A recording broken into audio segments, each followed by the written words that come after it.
Hello, everybody, and welcome back to another episode of The Root of the Matter. I am your host, Dr. Rachaele Carver, and today we are very fortunate to have my good friend and colleague, Makenzie Evangelisto, who is going to talk to us all about nutrition. So, I talk a lot about, different kind of foods and supplementation that's so crucial for health these days, but it is so confusing. I mean, I went and did an entire year of a nutrition curriculum, got my health coaching certificate because I really wanted to understand nutrition, because most doctors and dentists, we don't learn anything about this in our 4+ years of training. And it is so confusing out there, right? You've got this headline, you've got this new book, you've got carnivore, you've got vegan, vegetarian. And how do you know what diet is right for you? And, it's something I'm constantly working, tweaking with. I think I've tried almost all the diets. So Makenzie, why don't you tell us a little bit? Maybe we can start with the whole calories in, calories out deal. Yes. Talk to us about that. We're supposed to eat a 2,500 calorie diet. What does that even mean? And are calories even relevant? Yes. So this is absolutely one of my favorite topics, because when we think about calories in, calories out, this is a really outdated way of thinking about the body. If things were actually that simple, everybody who has ever dieted and exercised would be walking around with the results that they wanted in the first place, right? It's not that simple though. So when we think about calories in, calories out, people are often referring to your metabolism. Well, you have to be in a caloric deficit in order for you to actually lose the weight that you want to lose. Well, when we talk about metabolism doesn't really care about calories in, calories out. It doesn't really care about quantity. What it actually cares about is quality.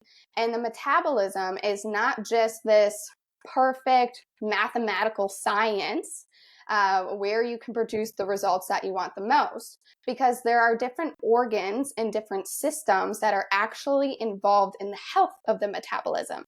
So something that I see really frequently with, I predominantly work with women in my practice. That's just the clientele that I predominantly have is females. They come in and they've been struggling with weight loss their entire life.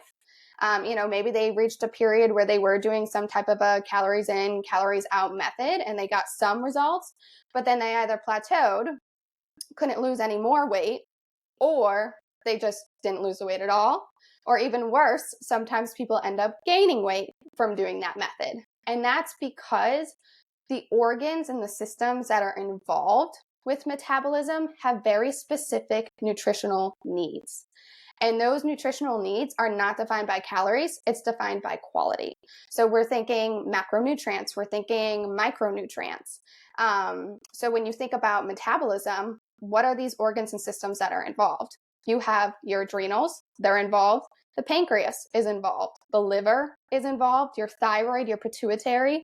These are all different organs that can be involved in the health of your metabolism. And what also drives metabolism is hormones. And hormones are also interconnected with all these different organs.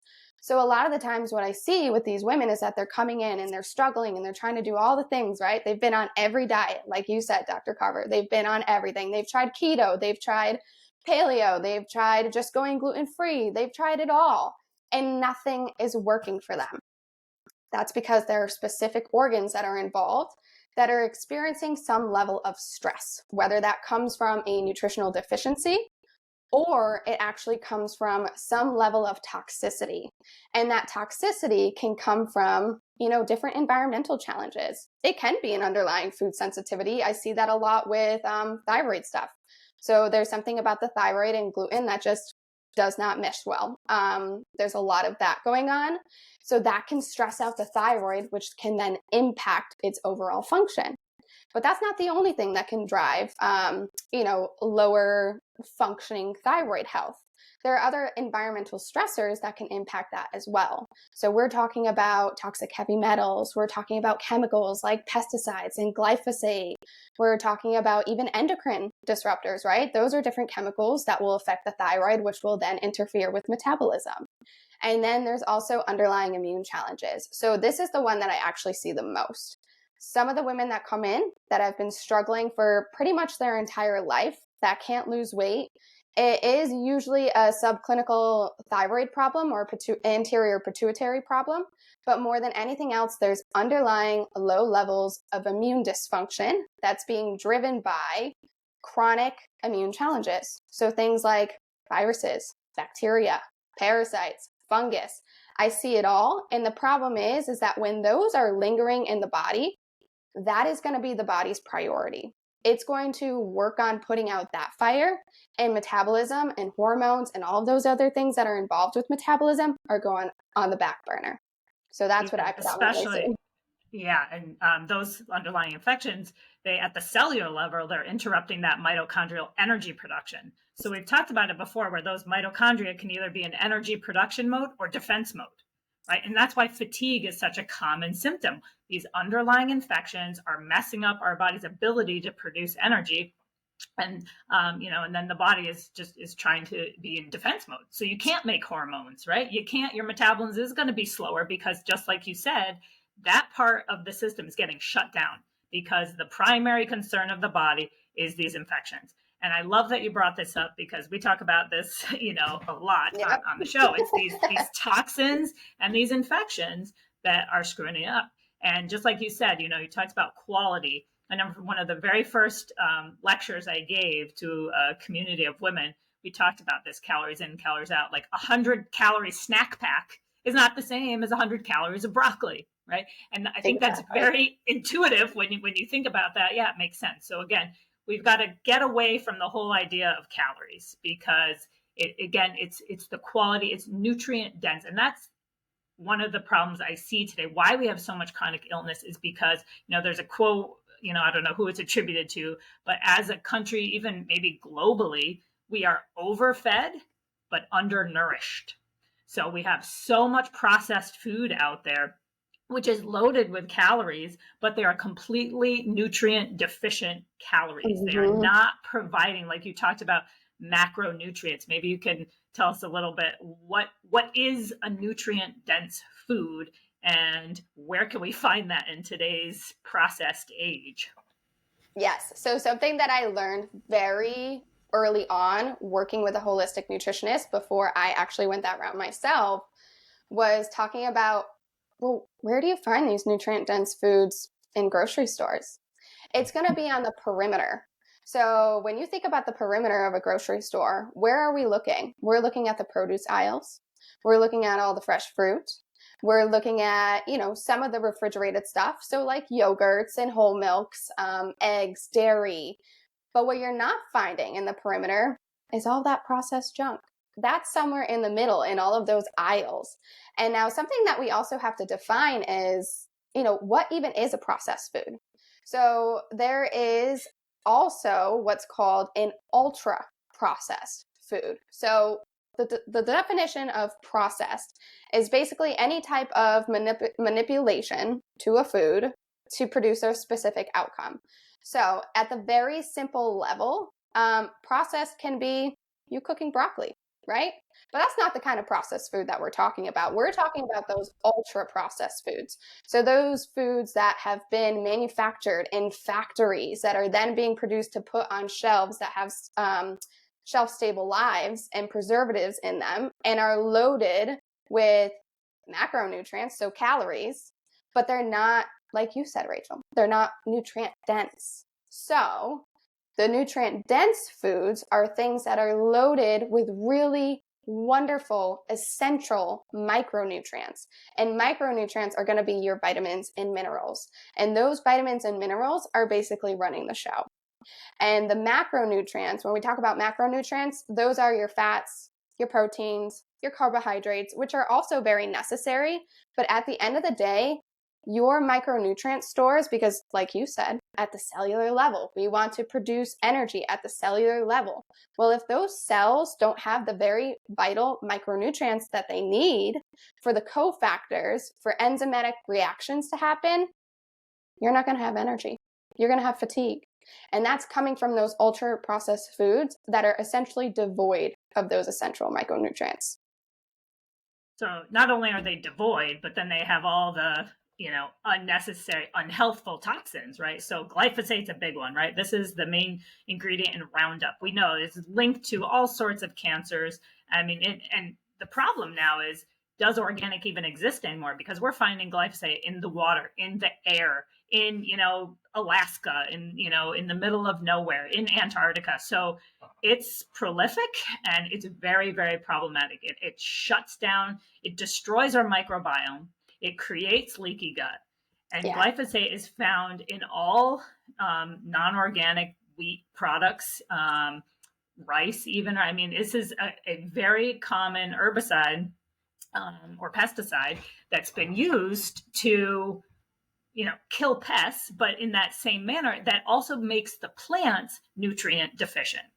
So let's say you're not having a wheat. Let's say it's unprocessed, but you have glyphosate ridden wheat. It doesn't have any of those normal minerals. So you're eating it and you're not getting any any good health effects from, like wheat. So say you had that product. Whereas you can go to Europe, they don't allow the glyphosate. The wheat is much more. So you can side by side comparison. And I'll hear people say all the time, oh, I went over to Europe and I could eat all the wheat I wanted. It wasn't a problem. Well, over in Europe, right, they don't allow all the stuff that is allowed over in this country, unfortunately. And the biggest people who are being affected by this are the children, right? I mean, think of, the children's diet is very heavy on grains. And so their buckets are getting fuller a lot faster. That's why we're seeing so much chronic disease, in kids today. Everybody's got a leaky gut. Everybody's got, fatty liver, all of these problems because we're not getting the key nutrients. So let's talk a little bit more about the macronutrients, because I think people get confused. People say, well, if I go low carb, that's going to be healthy. And maybe, I think what we want to think about is maybe grain free, right? We know carbohydrates, grains fall into that category, but carbohydrates is absolutely essential. And I think I myself fell down this rabbit hole, like, oh, no carbs, it's bad. I don't want to feed the bugs. However, I wasn't feeding my liver. Right? My liver needs glucose, right? Yes. And so maybe let's talk about what is a carbohydrate and what are the ones that our body needs and maybe ones that aren't as necessary or could be harmful. Yeah, absolutely. So for carbohydrates, you have your simple carbohydrates. So those are going to be things like sugar, fruit sugar. It's going to be things like processed foods. Those are considered simple carbohydrates. They're going to be things that immediately have an impact on your blood sugar level, so your blood glucose. Then you have your complex carbohydrates. So those are longer chains of glucose, more known as glycogen. That's your storage for glucose in the liver is glycogen. And those are going to take a little more time for your body to digest and absorb into the bloodstream, which means that you're not going to get that typical blood glucose spike. So insulin is a hormone that's secreted from your pancreas, and that's responsible for pulling glucose from the blood and bringing it inside of your cells in order for it to be utilized for energy production. It takes much longer for your body to digest and absorb complex carbohydrates than it does simple carbohydrates. So we really want to be adding in more complex carbohydrates so that we don't get that blood glucose spike. That's kind of a lot of the fear that you hear with carbohydrates, is not only is it going to be feeding pathogens, but it's also going to spike your blood sugar levels, which is going to affect your insulin, it's going to affect your pancreas, it's going to affect your body at the cellular level. However, there's a lot of fear mongering out there about carbohydrates in general. I personally include a ton of golden potatoes in my diet. Something that we don't talk about golden potatoes is they have actually a lot of antimicrobial properties. And we don't talk about that nearly enough because we're too afraid of the fact that that's a simple carbohydrate. So we shouldn't really be including that in our diet very often. But that's not true. And it's also really not true of women. So the number one mistake, well, actually, I shouldn't say the number one mistake, but probably in the top 5 mistakes that I see women make, especially women who are still menstruating, is that we remove the essential carbohydrate source that our body needs. And maybe I'm guilty of that. I did it for I wonder why. Yeah. And I wonder, why do my hormones not work right? What's going on here? So I was starving my liver. Yes, you're starving your liver, but you're also starving your body as a whole. So something I talk about with clients quite often is, say you were to go on a lower calorie diet, right? And then there are days where that totally satisfies you. You're good. You're like, oh yeah, I could keep doing this. Then one day you wake up and suddenly that's changed. That normal caloric intake that you have been doing, you're like, oh my God, I'm starving. Why am I so hungry? Yesterday, this totally satisfied me, and today it doesn't. That's probably because you just went from your follicular and ovulatory phase, so your first two halves of your cycle, and you've now shifted into your luteal phase, which is the 14-day period right before your menstrual phase. In that luteal phase, women who are still menstruating need about 200 to 300 more calories per day at minimum in order for your hormones to properly produce, regulate, and actually work.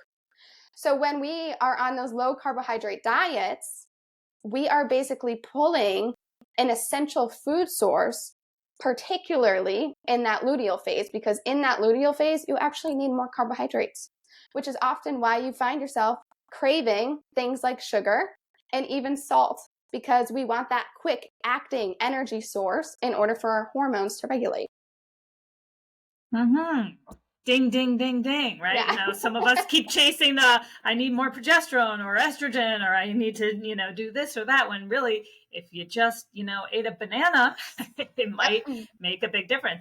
Talk to us a little bit about fruit, because that gets a little bit confusing. Like, don't have fruit, there's too much sugar in Yes. it, but, let's I'm talk guilty of about that too. I did that for a long time, especially because I was dealing with a lot of gut imbalances, leaky gut.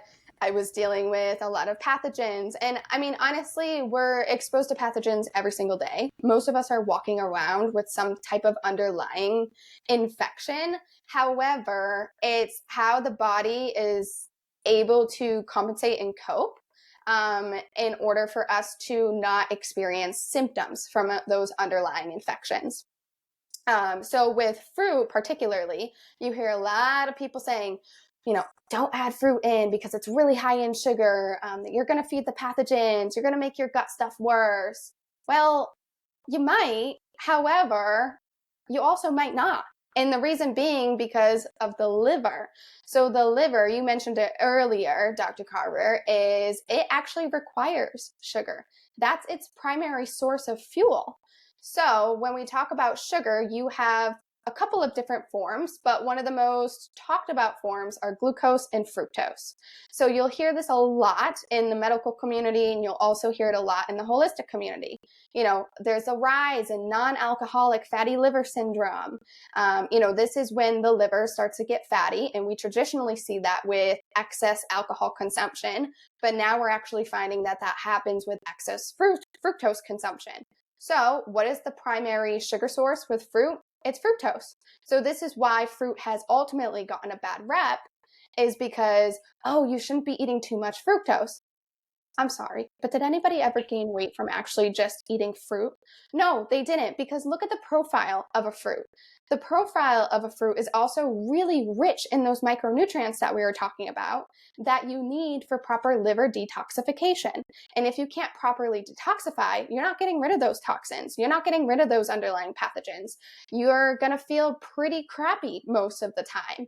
So it's really not the fructose in the fruit that's the problem that I found personally and clinically with the clients that I work with. It's actually the combination and the quality of the fructose.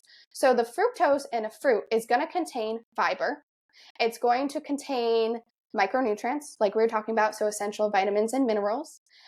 Whereas fructose from something like highly concentrated high fructose corn syrup, which, by the way, is produced from corn, which is predominantly a genetically modified crop, but is also one of the top 3 sprayed plants with pesticides. So it's that highly concentrated source of high fructose corn syrup, or things that are in combination, like really high fats from ultra processed foods in combination with fructose, that becomes problematic. And that's because really high fat foods in combination with fructose really makes the bloodstream sluggish. And then that makes it really hard for the liver to absorb the fructose that it needs to actually function properly. That's where the Yeah, real problem lies. absolutely. I actually just finished listening to an 8-part series by Jay Feldman. He has a podcast called The Energy Balance. He did an 8-part series on non-alcoholic fatty liver disease, and he said exactly what you just said, that the fatty liver is from the polyunsaturated fats and endotoxin. So just like you were saying, the high fructose corn syrup, that kind of fructose. And then in the bad processed fats, right? So in processed foods, we see the soybean oil, the corn oils, the canola. Those are the unhealthy fats that Makenzie was just talking about. And we call them PUFAs and other, you'll see that written too. Those polyunsaturated fatty acids also create leaky gut, which produces more of the endotoxins, which, then we get that whole cycle. So again, the point is no fruit. That it's not the fruit, it's not the fructose from fruit that is causing all these problems. And that has been debunked in the science. So thank you for elucidating that for us. So let's go into fats now, since we talked about that. Back in the 70s, right, there's the famous Ansel Keys 7-country study Yeah. where he cherry picked certain countries. And that became the basis of the new food paradigm, where we have to eschew all fats because fats are horrible and they cause heart disease. And now we need to have a diet based on grains.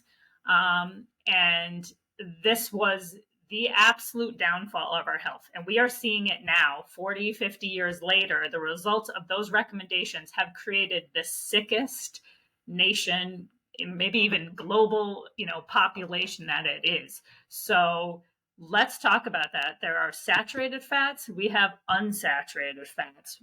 What's the difference? What does our body need? Yes. So I will say there's been a lot of hype in the holistic community and just in any type of alternative healthcare community in general about those polyunsaturated fatty acids, so those PUFAs that you were just talking about. There's a lot of fear going on with PUFAs. I will tell you that I don't believe that all PUFAs are bad. So there are certain ones that are actually incredibly beneficial, especially for women's hormones, for those who are still menstruating. So really the not so great PUFAs that are contributing to that leaky gut, those endotoxins, a not great gut microbiome profile, those are going to be, like Dr. Carver said, it's going to be corn oil, it's going to be canola oil, even peanut oil. I'm seeing a lot of safflower oil. So even a lot of healthful products that have really great ingredients end up having safflower oil. There is some back and forth about sunflower oil. Some people say, definitely not a great PUFA. You should really totally eliminate that. However, I'm somebody who really believes in bioindividuality. So it really depends on what your body's threshold is. Like, what is your toxin load like already? Maybe your gut microbiome is okay. You might be able to tolerate a little bit of organic sunflower oil. So I'm not like anti-sunflower oil. I'm also not anti other seed oils. So things like sesame seed oil or black seed oil, those are Ayurvedic traditions. So those play a really vital role in people's health. Things like evening primrose oil. So evening primrose oil is amazing for the luteal phase of a woman's cycle. So that 14-day period right before their menstrual phase. I've had amazing success with women who just implemented a little bit of evening primrose oil during that phase of their cycle, and their periods were so much less painful. They just felt overall more energized, less fatigue. So some of those PUFAs are really great. Things like avocados. Avocados are not a PUFA, but they are a monounsaturated fatty acid, which is also a different type of lipid profile. But then you have your saturated fats, right? So what you were talking about. So a saturated fat is actually a more stable fat. So if you can think back to basic biology, way back, and think about what that molecular structure of a saturated fat looked like, every single molecule was bonded to a hydrogen. So it was a complete bond. So there were no double bonds. When there is a double bond, that's when you have a monounsaturated, or if you have multiple double bonds, you have a polyunsaturated fat. those double bonds make it so that lipid is less stable. So a saturated fat is going to be the most stable form of fat that you can find. These are the fats that you actually want to cook with. So a lot of people will talk about, oh, you should use extra virgin olive oil. That's the best form of cooking. That's the best oil to cook with. Not necessarily. So you can cook, the research says safely around 350 degrees with extra virgin olive oil. And you can lightly saute. Anything beyond that, you're going to want to cook with those saturated fats. So those saturated fats are things like grass-fed butter, it's ghee, it's tallow, it's lard, it's coconut oil. You can cook with avocado oil. Although I will caution regard to avocado oil because that is a largely unregulated industry because it is still on the newer side. So most avocado oils, those brands can actually market it as 100% pure avocado oil, when in reality, it might actually be mixed with some of those PUFAs. So some of those unwanted oils like sunflower or safflower oil. So there was a research study published that said the only two pure forms of avocado oil were Marianne's and Chosen Foods. So if you are going to cook with that, it would be that. Now, the reason why those polyunsaturated fats are, not so great to cook with is because of those double bonds we were talking about. So those are really unstable. And when they're subjected to high heat, it creates free radicals. And free radicals are basically a rogue oxygen molecule in the body that, if you can think of like a ping pong game, right? When the ball's like, do, do, do, do, do, do, do, do, that's what it's doing inside your body with all of your cells. That rogue oxygen molecule is trying to bond with something, and it's just going all over the body and hitting all of your different cells and disrupting your cell membranes. And your cell membranes are crucial for protecting what's inside the cell. So when our cell membranes are damaged, the overall cell is damaged, the function becomes poor. That's when you get that fatigue. That's when you feel like you don't feel very well, and your body can't operate as well. So those are the different types of fats and kind of what you want to look for with those. And so speaking of cell membranes, right, every cell is kind of coated in cholesterol. Yes. No, cholesterol, that's such a bad word. Let's not say that. Another thing that's been, misdirected in the world over the last, how many ever decades, cholesterol is vital for every single cell membrane in the body. When you have cholesterol in your cell membrane, you have a nice, fluid, flexible membrane that allows nutrients to come in and waste to go out. When you are eating a diet that's high in these, bad PUFA oils, the canola, the corn, those membranes become rubbery, almost like inflexible. They're less able to transfer nutrients and release toxins, right? So this is another problem. This is a problem with the statin drugs, right? When we reduce cholesterol, which is absolutely vital, we're kind of, we're not really addressing the root problem. And by lowering cholesterol artificially with the statin drugs, we're kind of missing the boat, right? So again, the saturated fat, that is what our bodies were designed to eat. Back in the hunter-gatherer days, we were eating meat. Everything was saturated. We didn't have all these, seed oils. And again, that's how our body developed. These are the healthier fats. They're more stable, so they don't get oxidized. They don't create. I loved your little ping pong analogy. That's exactly right. This is a very good visual. So super important. We need to have these saturated fats. And in all of your animal meats, when you're eating meat, that's where you're getting those fats. And again, very few people have allergies to meat because that's what our body is designed to eat. It's all these things that are man-made that have created so many of the problems in our body today. So don't be afraid of saturated fat. Please eat your butter. Throw away that margarine. Yes. Eat your butter. I was thinking, a while ago, how come, if you think back to the iconic 1950s and the diners and everybody was eating hamburgers and French fries and milkshakes and soda and nobody was overweight, or very few, right? You had to go to the circus to see, overweight people. Well, back then, right, we didn't have glyphosate in the wheat, right? There was there were no antibiotics in the meat. French fries were fried in beef tallow, right? Soda had real cane sugar. And, and milkshake, same thing. There wasn't that processed dairy. So we could eat all of that fat, which today is considered junk food. But, when it was done properly all those decades ago, it wasn't causing the excess fat that we see today. So that's what's important to understand. And when we do these calorie restriction diet, we're actually turning our metabolism down. Yes. So that makes it harder to burn fat. So that's a big problem with fasting. And there's all this rage about fasting. And when I was first getting over my eczema, fasting really helped me.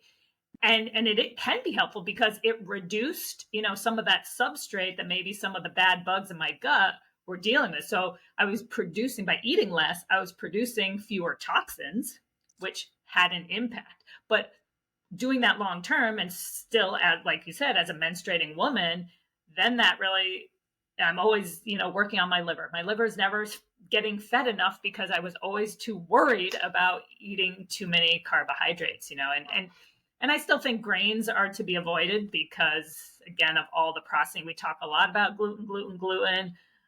I honestly think, yes, maybe gluten is part of the problem because that protein has changed. However, to me, it's all the glyphosate, all of those bad oils that are added in with the wheat that make wheat so problematic. Yes. Even Stephanie Seneff, she's a prominent researcher out of MIT. I think that's I just read that actually, that's her belief too. It's all the added stuff, right? Because, we've been eating wheat. Yes, it's not the wheat we ate, millennia ago, but still that has been in our diet for a long time. So again, it's the addition of these bad seed oils, the glyphosate, all of this stuff that are kind of wreaking havoc on our gut microbiome, on the liver. All right, so we've kind of done carbs, fats. Let's talk about protein. That's another big misconception. Should we have too much protein? Not enough protein. I've noticed, like, as we get older, women especially, we need a little more protein because we need those amino acids for our health. So let's talk about protein. All right. So a couple of things before we move on to the protein. I did want to note about the cholesterol. Something that people don't realize is when you go on a statin medication, that now increases your risk for type 2 diabetes. So you're not only trying to lower that cholesterol, right? That's so bad for you. You're now also making yourself susceptible to getting a secondary diagnosis of type 2 diabetes. Cholesterol, most people don't realize. We talk a lot about glutathione, right? And glutathione being the most powerful antioxidant in the body. What people don't realize is that cholesterol actually is an antioxidant. So when people have increased levels of cholesterol, I take a look at their entire lipid profile. So I'm looking at their total cholesterol, I'm looking at their HDL, I'm looking at their LDL, I'm looking at their ratio. And I'm also, in combination with that, looking at their CBC. So your CBC is your complete blood count. And I'm looking at the WBC differential, so your white blood cell count differential, because if somebody is coming to me and saying, like, I have high cholesterol all the time, I've been on medications, nothing is working, I can't get my cholesterol down, they've tried every diet, they're actually eating well and they are exercising and their cholesterol is still through the roof, it's not a cholesterol problem.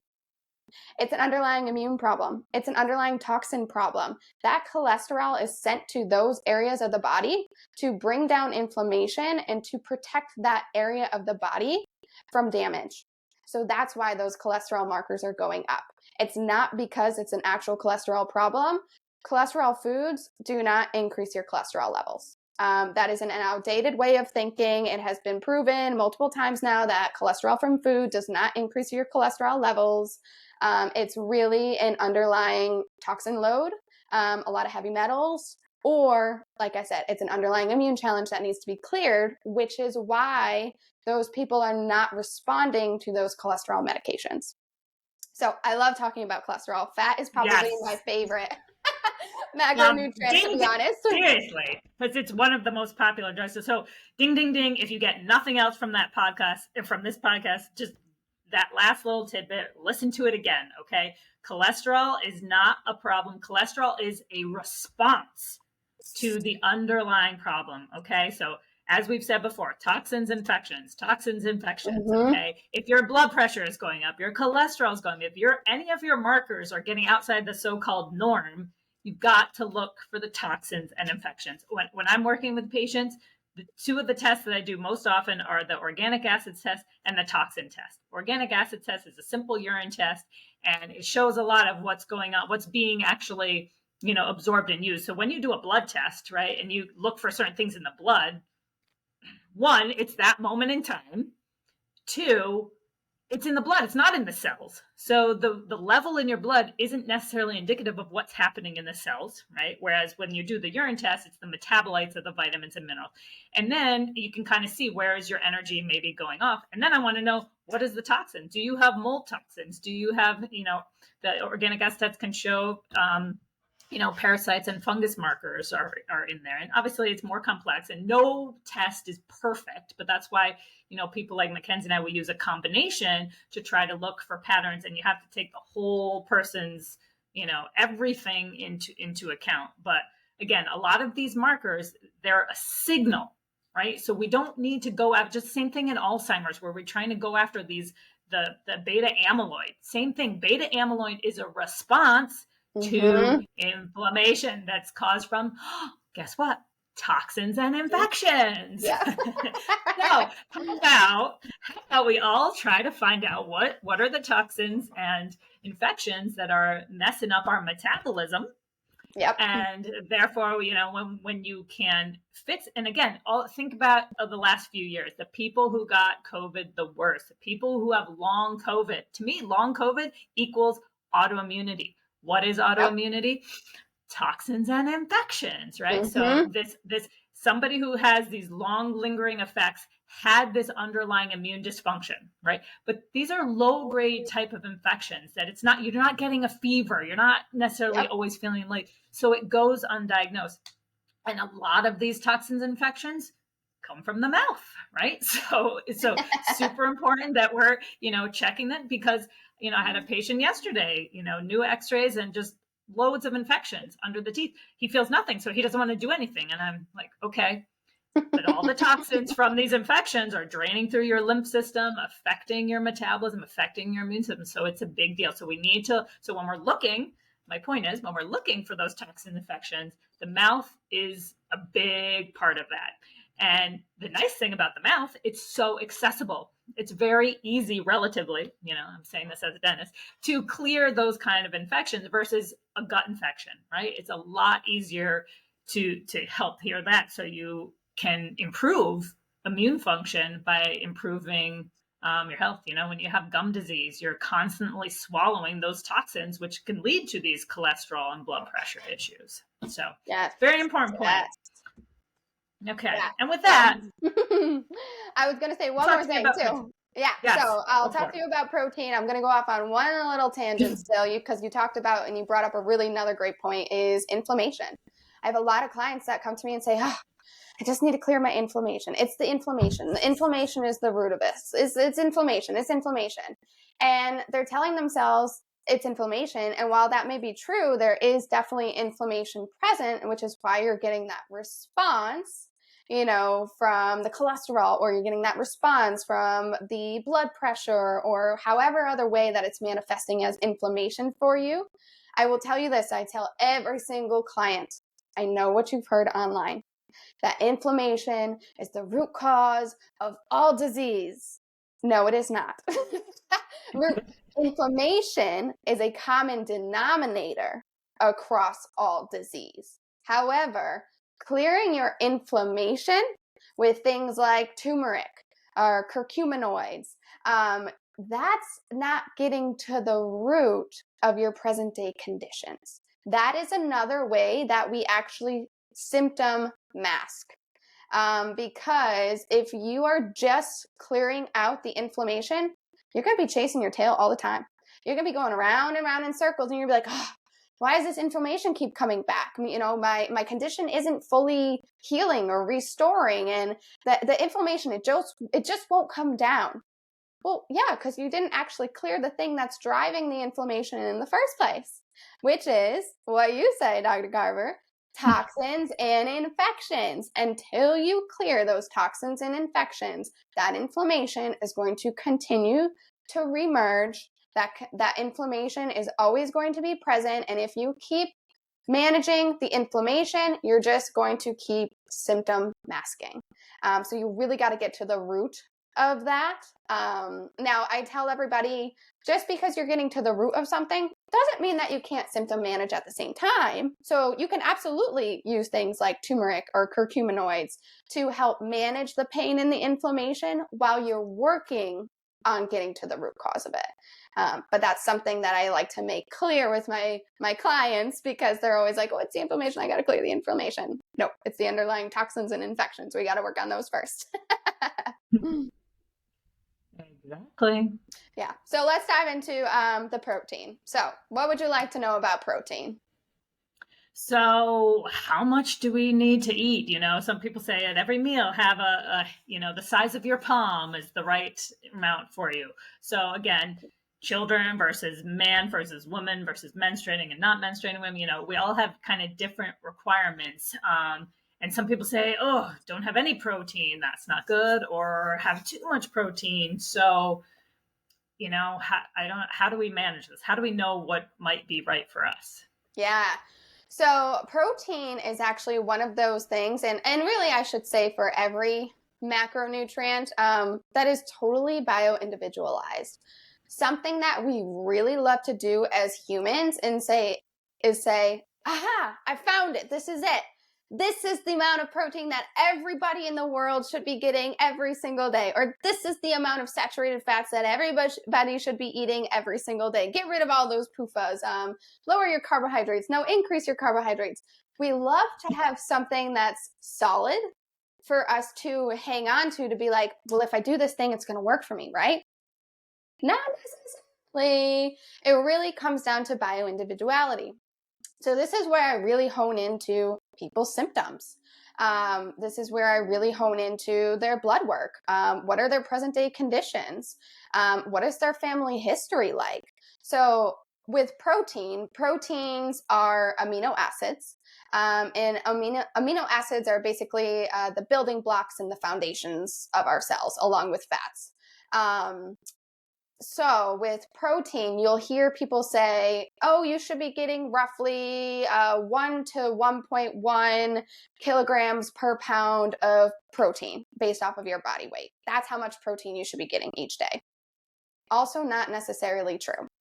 So if somebody is coming to me and they've got kidney trouble, right?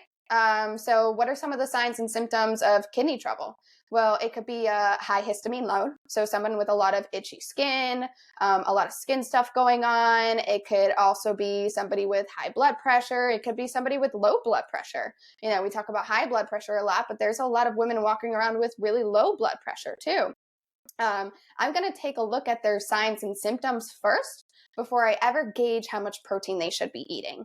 Now, one of the biggest things that's really talked about on the media right now is, well, you got to balance your blood sugar, especially for women. You hear that. Well, you got to balance your blood sugar. So you got to be eating a ton of protein. Protein. We're actually not eating enough protein every day. We are severely lacking in the quality protein that we should be eating per day. If someone's got some kidney challenges going on, adding in more protein is really not going to be helpful. In fact, it could really damage their kidneys even further. So you really kind of have to have moderate protein. I'm not someone who removes protein entirely, but you got to focus on more of like a moderate protein if someone's experiencing some level of kidney dysfunction, because that's just going to put more stress on the kidneys. So it's really listening to the signs and symptoms from your own body and what's going on.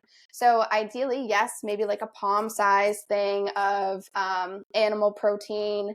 It could be 3 times a day for every meal. It could be twice a day. It really just depends on the person. And then there's different types of protein too. You talked about it earlier. We were designed to eat animal proteins. They are more bioavailable versus plant proteins. You see that a lot. I'm not in anti-plant protein person. And I'm not 100% for all animal proteins all the time. There's different seasons in different people's lives where they're going to have different nutrient requirements. So there may be a season in somebody's life where, they might need to scale back on the animal protein and even the plant protein. And they might need more of a therapeutic plant-based diet just for a temporary period of time to help them clear out that toxin load. So if you've got someone who's got really, really high toxin load and the liver is super bogged down, you might want to do more of a therapeutic plant-based diet with protein involved, because when you talk about detoxification, you have phase 1, which requires all of those antioxidants, those micronutrients, those really good plant foods. And then you have phase 2. And phase 2 actually does require amino acids. So if you're not getting at least some forms of protein in, so you see all those people that do all those juice cleanses, right? Oh, you got to juice cleanse in order to, clear out the liver. The juice cleanse is going to be the only thing. Well, you can do that, but you're also going to want to get those amino acids in. So that's where I might supplement with more of like a beef protein isolate protein powder for somebody. Or I might have them do more collagen, even though collagen is not a complete protein. So it's missing some of those essential amino acids. Having those amino acids there is going to help them detoxify while they're doing some of the juice cleansing. So it really just depends, honestly, for how much protein somebody needs. And I think, again, it's the amino acids that we really need, the breakdown products of protein, that is super important for detoxification. So if you're doing, just as Makenzie said, some kind of detox plan, you need to have that protein in order to do it. Thinking about like mental health, people with depression, anxiety, if we're not getting enough protein, we're not making the amino acids that are absolutely vital for the neurotransmitters. Mm-hmm. So if you're someone maybe who suffers from anxiety, depression, all those kind of things, and maybe you're not eating enough meat, or maybe you're not getting, if you're a vegetarian, it's hard to get enough of that, the high quality essential amino acids. There are amino acid supplements that you can do. Again, nothing's as good as real food, but again, depending on your situation, there are these different avenues you can take. But protein is really vital. The other thing that's important, when you have a protein, you do need a little carbohydrate with that. So I know I was like, oh, maybe I'll try the carnivore diet, which is just basically all meat. And I was going on a trip to do some conference somewhere. And I remember I ate maybe 6 ounces of chicken breast, and that's all I ate. And I got in the car to drive to the airport. I almost didn't make it to the airport. I was so exhausted because, right? So we think of protein as keeping our blood sugar stable, but protein turns into glucose, right? Yep. If you do not have that balance with the carbohydrate. So what happened is my insulin came and my blood sugar tanked, right? From all that protein, my insulin shot up and boom, all of a sudden I had no blood sugar and I was exhausted. Yep. And I didn't really understand that at the time, because I was like, well, no, but this should be good because I'm not, I should be keeping my blood sugar stable. But what I've learned over time, and I wore a continuous glucose monitor for a time because I was just curious, what kind of food, what was it doing? And for me, if I eat a fat first and then protein and then a carb, my blood pressure stays so stable. So if I want that, there's one of my favorite restaurants, they make popovers, and I'm like, I gotta have my popover. I'm gonna, I'll take my binder after, but I want my popover. But if the meal always starts with, they have little chickpeas and a nice olive oil. Who knows? Maybe it's a poof oil. I don't know, but it tastes good. So that little bit of oil, the fiber, the carb.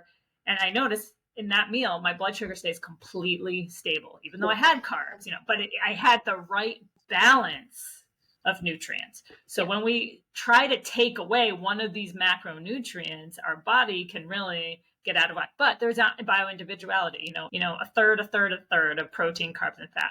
Some other people, like certain blood types, like type A, they tend to can do better on a vegetarian type diet, whereas type O tends to need, again, these are major generalizations. Again, everybody is different, but in general, a type O can handle more protein. So again, what Makenzie does in her practice is taking that person. There are no, tried and true rules, right? You have to look at the person's individuality. And so, as Makenzie said, she uses some, blood tests, but the more important thing is the muscle testing, which we've had people on the show before. So tell us a little bit about how do you tap into somebody's bio-individuality when you're working with someone?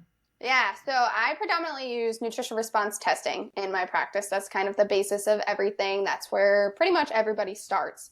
And the reason being is because now I love nutrition, and nutrition is the foundation of everything. And if you've got a poor diet, you can't out supplement a bad diet. So I most definitely integrate nutrition coaching into my practice alongside the nutrition response testing, which is my form of muscle testing. But what I do and what I teach people is if sensitivities come up for them.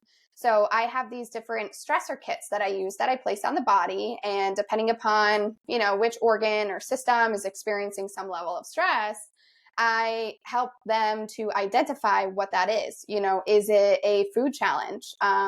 Is there an underlying immune challenge? So some type of an infection that's lingering. Is there a heavy metal load? Is there chemical exposure that's, impairing the function of this organ or system? Is it potentially scars? Scars are on your skin, and your skin is your largest organ. So if you've got scars that may be healed on the surface, but they didn't energetically heal properly, that's going to interfere with the function of certain organs. I specifically see that when it is on a meridian line. So it's on the exact same side or within line of a particular organ, that's where it's usually affecting it. So if a food sensitivity comes up, what I do is I tell people, if you don't want to completely eliminate it for a small period of time while we're working on clearing these infections and toxins so your body can better tolerate these foods, at least rotate it once every 4 days. The rule of thumb with sensitivities is because they are a delayed response by the immune system that you should only incorporate it once every 4 days in order for your immune system to not respond to it as much. The other piece that I tell people is, a lot of practitioners are going around and saying, you got to find what your balance is, right? I try not to use the word balance with my clients for this very reason. There's no such thing. Balance is an illusion. We're kind of always teeter-tottering on the scale of figuring out what's balance look like for us in our lives. But we're also evolving and changing every day. So that balance that was there yesterday might look a little different today. So it's somewhat of an illusion. So the term that I prefer to use with my clients is, let's figure out what your threshold is, right? So you're showing up for maybe it's an egg sensitivity. I see this a lot with underlying viral infections or underlying bacterial infections. Eggs are disrupting the function of that organ. So let's figure out what your threshold is. So I simply ask the body using muscle testing, how many eggs can this person have without contributing to the underlying infection? Is it once a week? Is it twice a week? How many eggs in total? Can they have 2 eggs a week? Can they have 3 eggs a week safely? Can they have 4 eggs a week safely? What is their threshold before it becomes a point where it adds to that toxin load for them? And then that's that tipping point and makes it more difficult for that infection to clear. That's kind of how I work with people when it comes to food sensitivities or intolerances. It's really figuring out what that threshold is. And then the one thing you didn't mention that's a big one is the emotional toxicity. Right? Yes. That's a tricky one. That's a whole podcast in of itself. But you do, that is also a component, right? Because we know our thoughts make proteins, and those proteins affect the cell level. So it's not just, sometimes we can quote unquote fix everything. We're doing, I've suffered this for many times. I feel like I'm doing everything right. Why do I still not, why am I still not better? And, that's when I learned about, the whole, energy medicine, the emotional component, and that's really crucial too. So if you reach a point where you have that same kind of feeling, I feel like I'm doing it right, but I still can't. We've got to tap into the emotional, because that underlines, that affects the immune system, the nervous system. Like, so when you do your nutrition response testing, you first are looking at the nervous system. Yes. Yep. Why is that? Why do The you have nervous system sets the tone for everything. That is in the driver's seat for every function of every organ, of every process in the body. So you have your autonomic nervous system, which is basically your body's automatic response to things. And you have your parasympathetic state and your sympathetic state. So your sympathetic is where we're both at right now. We're awake, we're alert, we're talking, we're having a conversation. That is known as your fight or flight response. That is when we are awake. That is kind of your gas pedal.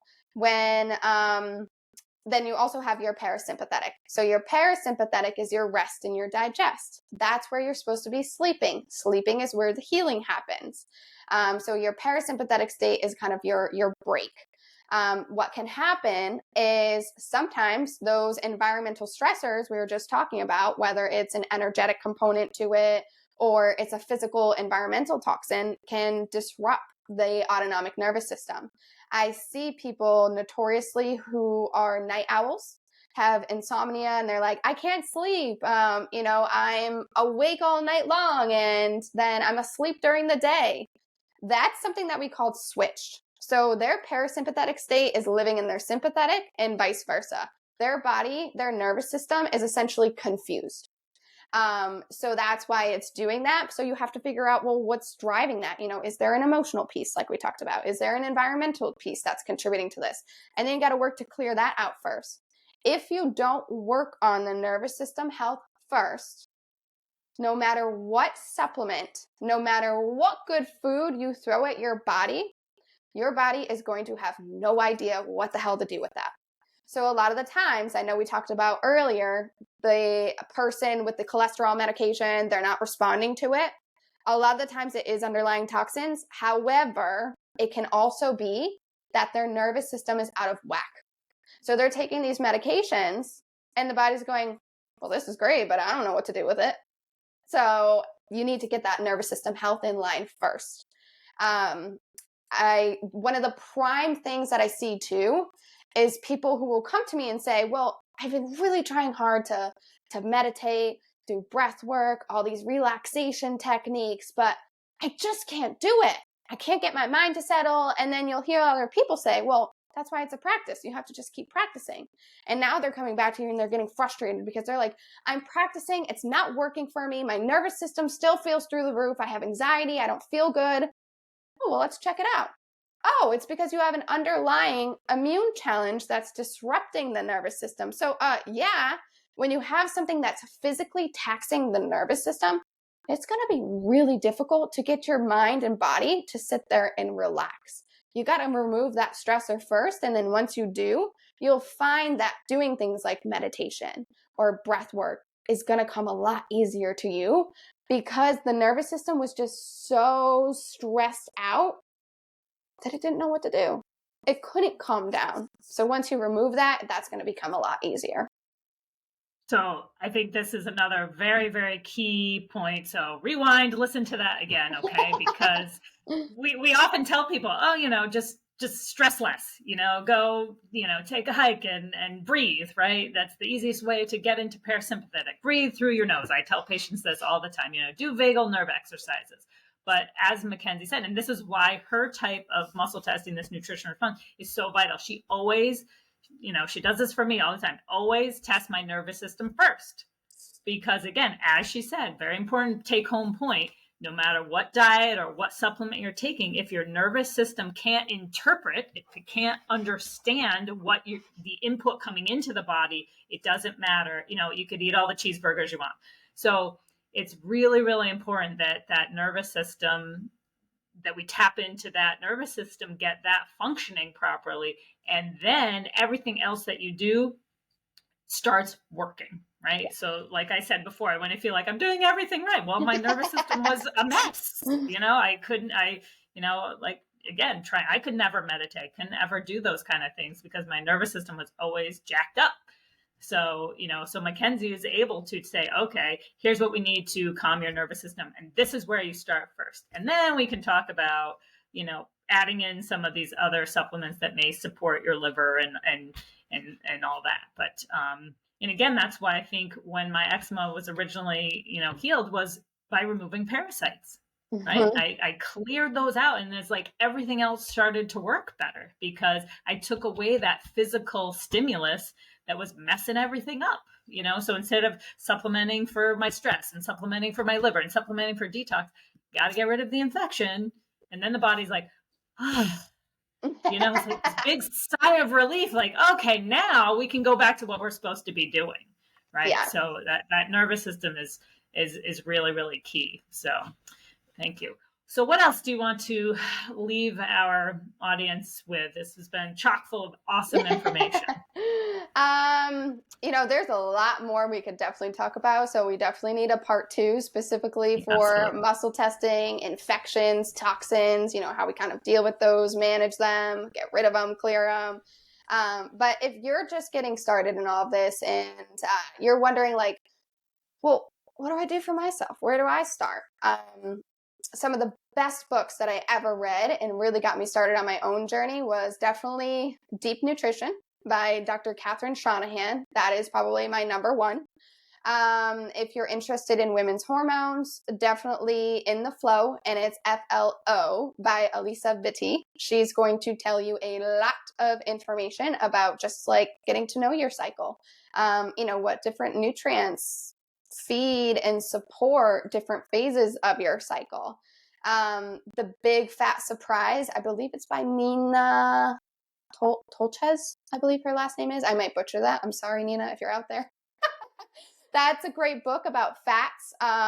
It goes into the whole history of how the American Heart Association was developed. I mean, Dr. Carver mentioned Ansel Keys and blaming fat. The American Heart Association was developed shortly after that because of his research, which, by the way, was very skewed. He actually didn't get the outcome that he was looking for. Talks about that in General Mills, how they have the AHA logo, American Heart Association approved logo on there. Yeah, that's because General Mills funds them. So they get that lovely little stamp on there to make them seem like they're a great choice for your breakfast and for your kids. Those are some great resources to start with. Last book would be How to Heal Your Metabolism by Kate Deering. That's another great one. I will also leave saying, I know that there is a lot of focus on evidence-based research. Everything has to be evidence-based, all the research out there, right? Well, you also have your God-given intuition. So if something doesn't feel right for you, know that that portion of your body isn't speaking to you just to disregard the research. It's speaking to you for a reason. So you can take that information from the evidence-based research and you can sift through it and you can decide for yourself whether that feels right or not. But at the end of the day, listen to that intuition because that is going to be your ultimate guide, the best way that you're going to support your body. That's how I work with my own clients. I take the research into consideration, but honestly, what matters most is the clinical outcome of how my clients are feeling. And that's what's going to determine how I help somebody. So that is what's most important. I love that too. Oftentimes somebody will come to me and they have a toothache and there's no obvious, clinical signs. And I often say to the patient, what do you think is wrong? Right? Because I may have a million letters after my name and gone to all the schools and everything, but I'm not in your body. Yep. Right. And so I think that's so important. And we've really lost that. It's, children are much more intuitive, and then, Yes. we get the life beat out of us and we become adults and we've forgotten about that intuition. But that's what started me on this whole journey because deep in my mind, when that dermatologist gave me this cancer immune system altering drug, I was like, no, wait a minute. I said, my body is trying to tell me something. I just have to figure out what it is. So, gosh, Makenzie, this has been an amazing podcast. You've given us so many tidbits. But again, I love leaving with this. Never, ever, again, I know we go to doctors and all these experts, but you are your own best advocate. And what we want people to know doing this podcast is to provide you with all this information, but also so that you become your own doctor, right? So that you are able to tap into your innate wisdom and be well. Because like you said, the research, every other day, there's a new research out. And if you want to prove one theory, you can find research to prove that theory. Yep. And so I agree. Yes, the research is there and lovely, but there's so much nonsense that goes on with research today. So, using your own experience, your clients, what is working for them. Obviously, we don't want to do any harm, and we, are making sure that that's important. But that's, again, the innate wisdom of muscle testing. We're tapping into your body. What does your body want? Maybe the research says something else, but your body is telling us this. So, Makenzie, awesome. Love you to pieces. Tell us how we can find out more about you and how we can connect with you to, again, try to make the next step in our health. Awesome. Yeah, so for me, you can find me on Instagram. It's Makenzie.Evangelisto. So Makenzie.Evangelisto. That is like my personal account, but honestly, I just post the most story-wise on there. So if you're looking for activity, that's where I'm going to be. I also have my practice, Harvest Health and Nutrition. I do have my website, so you can go there. I also see people in person for nutrition response testing over at the Recovery Room. That's in Pittsfield, Mass. So that's 32 Bank Row. So if you're looking to actually schedule an appointment with me, you can visit their website. You'll find my Harvest Health and Nutrition services there. But I would love to connect with each and every one of you who maybe have more questions or just want to finally get to the root of what's going on with your health. So thank you so much for having me, Dr. Carver. It means the world. This was amazing. And there's definitely going to be a part 2. Maybe we'll talk more about the different types of muscle techniques that are actually out there and what the differences are and, what we typically find with muscle testing. I love that. Yeah, and diving deep more into how we start clearing some of these infection toxins would be great. So we will link all that information in the podcast notes, all the books that Makenzie mentioned, which are all really, really great. I love that you gave us those resources. So everyone, I hope you enjoyed this episode and have a wonderful rest of the day. We'll catch you on the next episode.